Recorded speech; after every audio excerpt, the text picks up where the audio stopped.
La siguiente presentación creo que es de usted también. Evaluación de niño con catarata congénita. Creo que la revisión de leucocoria está muy bien y la última fue catarata congénita. Adelante, por favor. La catarata congénita se calcula que representa alrededor del 10% de causa de ceguera infantil. Si uno revisa diferentes series, la frecuencia es muy variable, pero hay una serie por ahí de Estados Unidos en donde se calcula que 1 de cada 250 recién nacidos tiene algún cierto grado de opacidad del cristalino, que es algo muy alto. A diferencia de la catarata del adulto, el diagnóstico, evolución y tratamiento de estos niños difiere muchísimo. Y la historia clínica perinatal es obligatoria en la evaluación de estos niños. Hay que investigar si hay antecedentes de catarata en la familia. Recordemos que buena parte de las cataratas congénitas, sobre todo de tipo bilateral, están causadas por patrón mendeliano, con un patrón de herencia autosómico dominante. El curso del embarazo, dentro de las patologías que se asocian a catarata congénita, están las infecciones intrauterinas. Hay que investigar, es algo que de repente a los oftalmólogos se nos olvida mucho, nos abocamos mucho a la cuestión ocular y olvidamos un poco la cuestión sistémica, que en el caso de la catarata congénita es muy importante, tratar de ver si el paciente o la paciente, la madre, tuvo algún antecedente o signo clínico de infección. Estudios recientes han demostrado que medicamentos que son utilizados muy frecuentemente en el embarazo, como el ácido fólico, el metamizol, pudieran estar relacionados dentro de los factores desencadenantes o precipitantes o de riesgo para catarata congénita. La edad de la madre también, madres alrededor de los 40 años, parece ser que son también un factor de riesgo. Parto cesárea, recordar que los niños se pueden infectar más si el producto fue obtenido por parto vaginal. La hiperglicemia, que es muy frecuente, sobre todo en los prematuros, puede ser una causa de catarata congénita.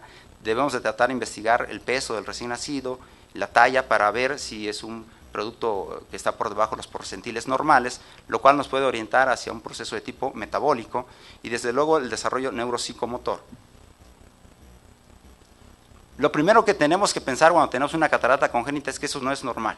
Un niño no puede nacer con una catarata, y no podemos minimizar eso, así como de repente vemos una cardiopatía, una macrocefalia, una hidrocefalia, y que de repente nos espanta tanto, pues la catarata congénita también nos debe alertar de que probablemente este niño pudiera tener alguna causa subyacente. El problema debe abordarse desde el punto de vista ocular y desde el punto de vista sistémico. Dentro de la exploración ocular hay que buscar minuciosamente anomalías oculares asociadas. Es muy importante observar las características de la catarata. Muchas veces la morfología de la catarata nos puede llevar al diagnóstico y nos habla de su evolución. Y, desde luego, el estado visual del paciente. Esto es muy complicado, sobre todo cuando estamos hablando de los recién nacidos, porque no es fácil explorar, como decía el doctor, un recién nacido, ¿verdad? Entonces, y muchas veces el juicio clínico de nosotros, de eso dependerá la decisión de cirugía. Hay que recordar que catarata congénita pues no es igual a cirugía en todos los casos.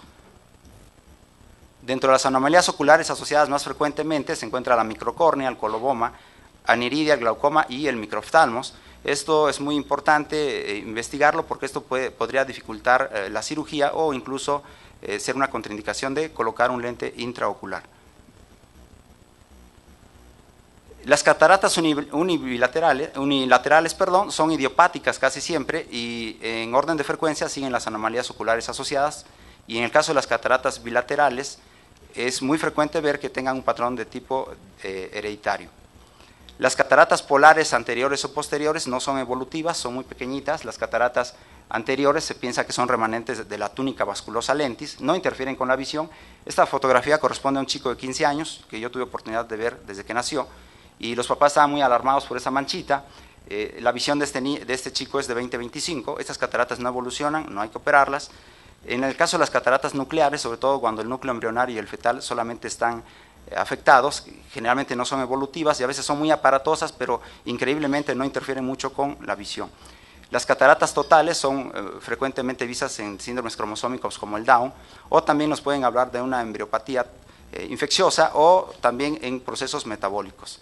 El tamaño y grado de la opacidad es muy importante porque eso dependerá de la decisión quirúrgica. Se dice en general que las cataratas arriba de 3 milímetros, si son centrales, son deben ser tratadas quirúrgicamente. Hay que tomar con reserva esto. Yo creo que hay que explorar minuciosamente a estos niños. Si nosotros no tenemos la habilidad suficiente o la paciencia suficiente, a veces es más que nada eso, sedarlos y revisarlos bien detenidamente con la pupila dilatada y tratar de ver qué tan densa es como para indicar la cirugía.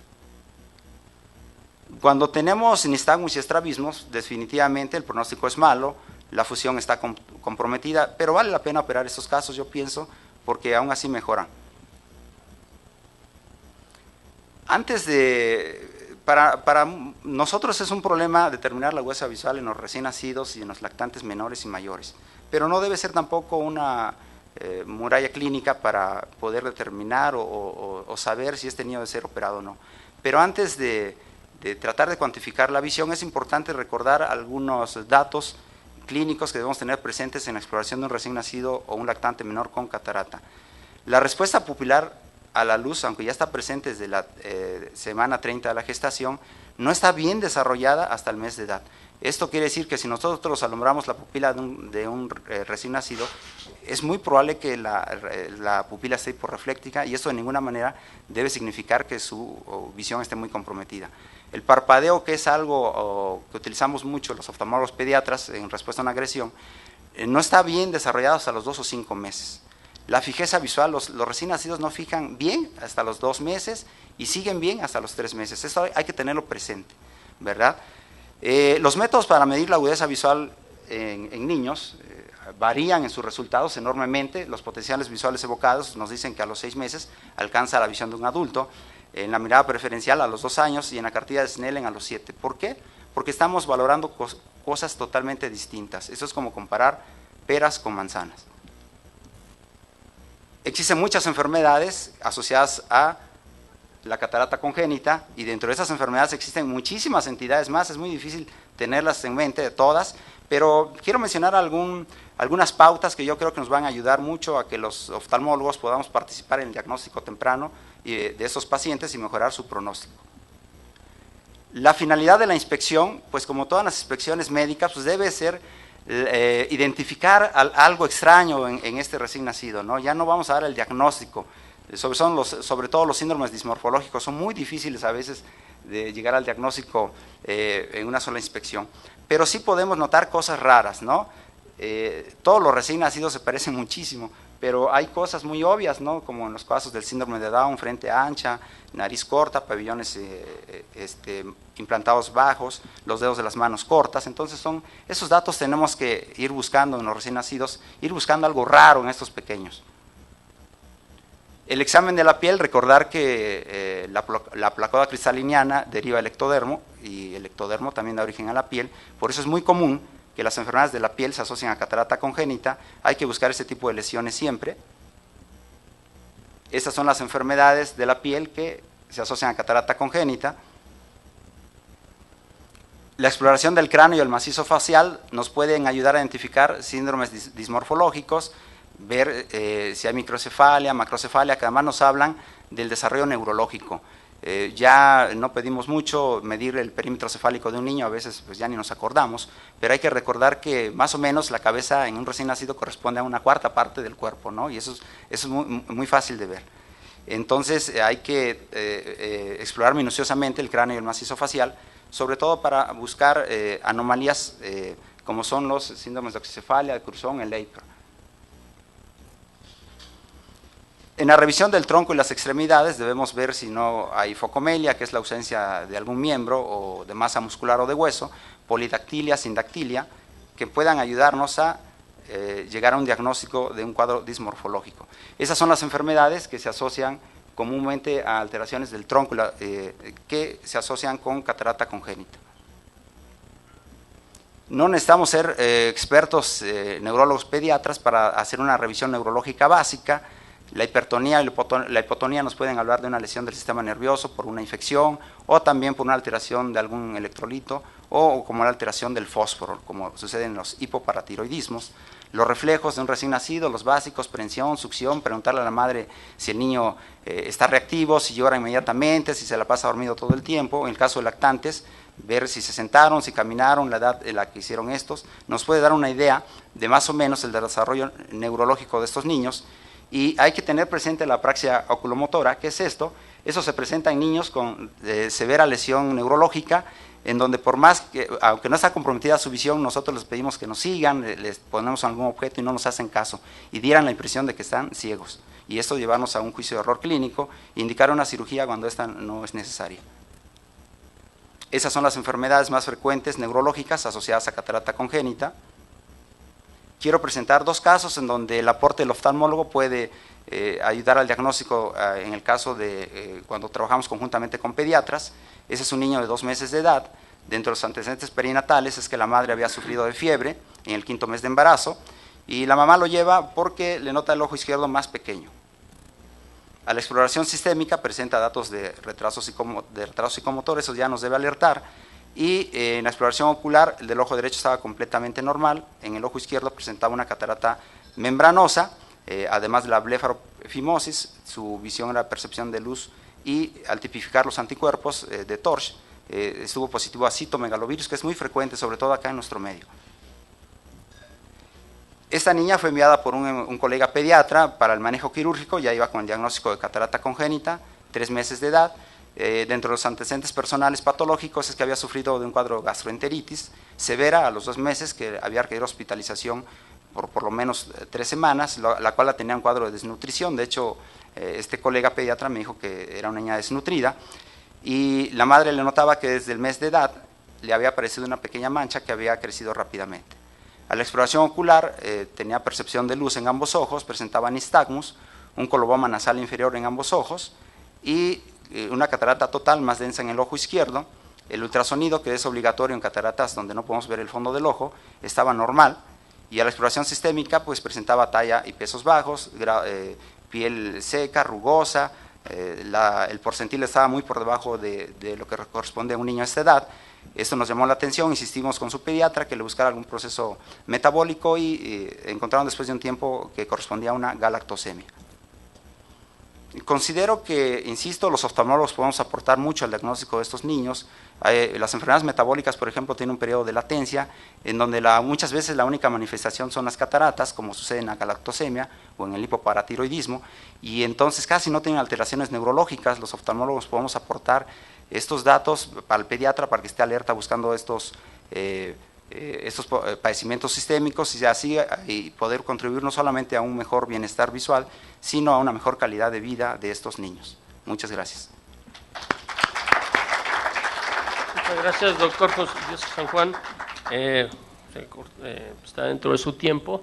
Creo que es una revisión muy buena de la evaluación de niño con catarata congénita, y hacemos énfasis mucho en una muy buena exploración y obviamente en un apoyo a la literatura para hacer un buen diagnóstico diferencial, porque a veces las enfermedades metabólicas, como el chiquito, el último que tiene de una galactosemia, es muy desastroso ver que se pudo haber evitado desde el tamiz metabólico, desde la dieta diferente que pudo haber tenido ese pequeño, se pudo haber evitado una complicación de una catarata congénita.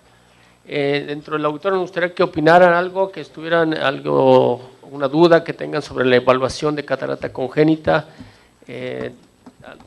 ¿Alguna pregunta que tengan ustedes? Sí, doctora.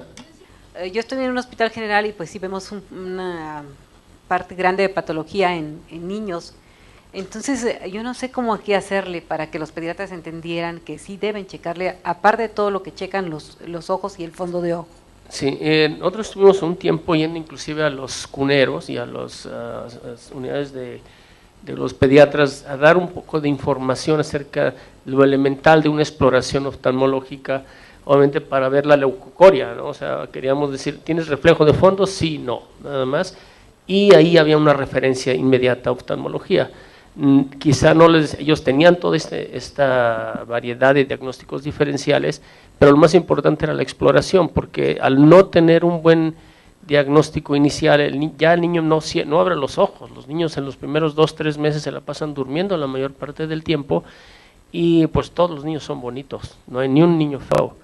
Entonces, decir que algo tiene en el ojo hasta que empieza a abrir los ojos y a fijar, lo que le decía el doctor, tenía fijación con la cara de la madre, familiares, empezamos a detectar o que no lo abren o que sí efectivamente en las fotografías ya mantiene un poquito más la fijación y tiene una pupila diferente a la otra. Hay que ir directamente casi con ellos y obviamente no se necesita una experiencia muy grande, simplemente un oftalmoscopio casi es esencial, o para poder distinguir si hay reflejo o no de fondo. Algunos casos clínicos que tenemos va a ser esencial esta valoración. Muchas gracias, doctor.